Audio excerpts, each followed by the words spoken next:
आपसे नितिन जी, कई बार देश के हालात देखकर, दुनिया के हालात देखकर डर लगता था हमको कि अब क्या होगा, दुनिया क्या कहाँ जाएगी, रुक जाएगी। 2 साल से हम लोग रुके हुए थे, लेकिन आपकी सड़कें बदस्तूर बन रही थी। आपको डर नहीं लगा? नहीं, देखिए, जिसका जन्म होता है उसका मृत्यु निश्चित है। और ये तो यावत चंद्र दिवाकर ऐसा नियम है जिसके लिए कोई अपवाद नहीं है। पर एक बात जरूर है कि ये कोविड के समय है, जब परिस्थितियां बिगड़ते जा रही थी और विशेष रूप से सेकंड वेव के समय, तब ऑक्सीजन नहीं, कभी बेड नहीं मिल रहा था और लोग दवाई के बिना, ऑक्सीजन के बिना, बेड के बिना उनको मृत्यु का सामना करना पड़ रहा था। वो परिस्थिति बहुत ही विदारक थी और उस परिस्थिति में भी अनेक लोगों के मन को उस परिस्थिति ने बदल दिया। और मैं भी उस परिस्थिति को जब देख रहा था तो अपने अच्छे लोगों को, परिवार के संबंधित लोग, मित्रों को, कार्यकर्ताओं को या गांव के लोगों को जाते जाते जब मैंने देखा, तब मुझे ध्यान में आया कि देखो, ज़िंदगी हमारी कितनी, ये कब क्या होगा ये कुछ बता नहीं सकते। तो डर तो नहीं था, पर एक बात जरूर थी, क्योंकि डर, मैंने आपको पहले ही कहा कि ज़िंदगी जो होती है वो आखिर उसका डोरी ऊपर वाले के हाथ में होती है। एक फिल्म का डायलॉग था, हम कठपुतली हैं, डोर ऊपर हम और आप सब इस मंच की कठपुतलियाँ है जिसकी डोर ऊपर वाले के हाथ में है। कौन कब और कैसा उठेगा ये कोई नहीं बता सकता।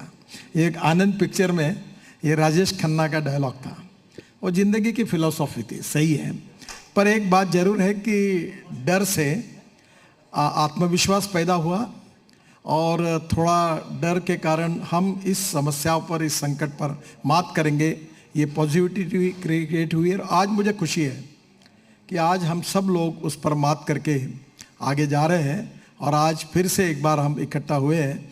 यही है पॉजिटिविटी, यही है सेल्फ कॉन्फिडेंस और यही इच्छा शक्ति है। मुझे लगता है यही इसका परिचय है। एक बात और बता दूं, पत्रकार के तौर पर मैंने बहुत से राष्ट्रीय अध्यक्षों को कवर किया है, बहुत बड़े बड़े केंद्रीय मंत्रियों को कवर किया है। मुझे अटल बिहारी वाजपेयी जी, जो आपकी पार्टी के सबसे वरिष्ठ नेताओं में से एक थे, दुनिया में जाने पहचाने एक राजनेता थे, उनको भी मुझे कवर करने का मौका मिला है। लेकिन गडकरी जी, इतनी बेबाकी से जब आप बोलते हैं तो कई बार अपने वाले भी थोड़ा दुखी होते हैं और विरोधी तो मजे लेते ही है। लेकिन आपने ये बेबाकी सीखी कहाँ से है?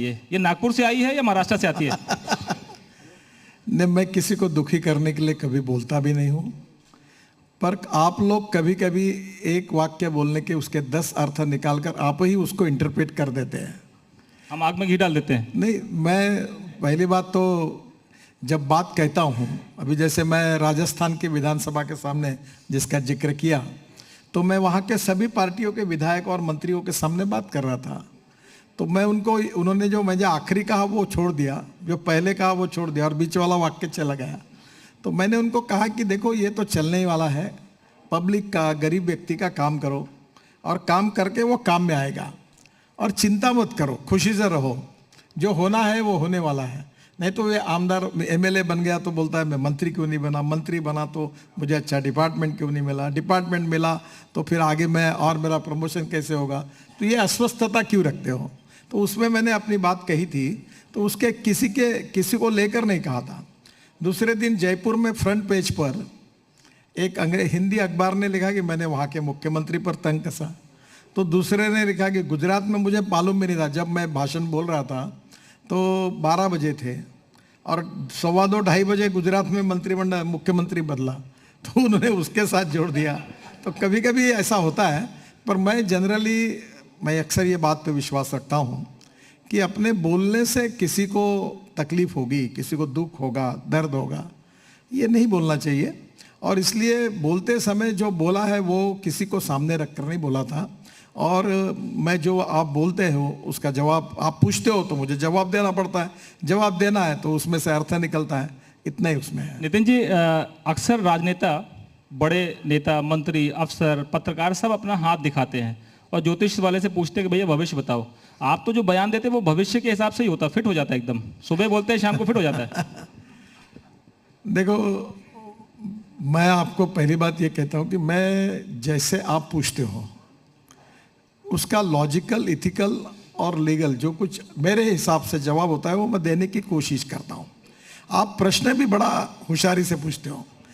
अब प्रश्न पूछने के पीछे आपके मन में यही होता है, और जो एक पत्रकार करके आपका अधिकार है कि इस जवाब में इससे क्या निकले, और वो निकलते समय सीधी बात निकलने में आपको भी इंटरेस्ट नहीं होता ना आपके प्रोफेशन को भी इंटरेस्ट होता है।